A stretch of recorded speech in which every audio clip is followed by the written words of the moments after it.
തിരുവനന്തപുരത്തെ ഏറ്റവും വലിയ ആഘോഷങ്ങളിലൊന്നായ ആറ്റുകാൽ പൊങ്കാലയാണിന്ന്.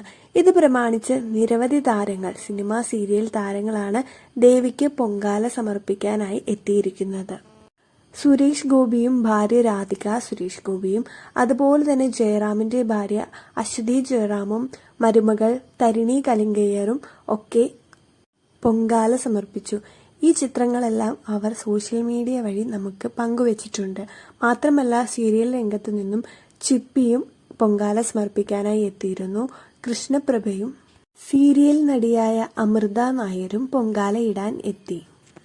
മാത്രമല്ല, താര കല്യാണിന്റെ മകളായ സൗഭാഗ്യലക്ഷ്മിയും എത്തിയിരുന്നു പൊങ്കാല ഇടാനായിട്ട്. സീരിയൽ രംഗത്തു നിന്നും ക്രിസ് വേണുഗോപാലും കുടുംബവും അനിമോളും ഒക്കെ എത്തിയിരുന്നു. പാർവതി എത്തിയിരുന്നു. സീരിയൽ നടി സീമയും അതുപോലെ തന്നെ പാർവതിയും നിരവധി താരങ്ങളാണ് എത്തിയിരുന്നത്. ഏഷ്യാനെറ്റിലെ ചെമ്പനീർ പൂവിലെ താരങ്ങളും ദേവിക്ക് പൊങ്കാല സമർപ്പിക്കാനായി എത്തിയിരുന്നു.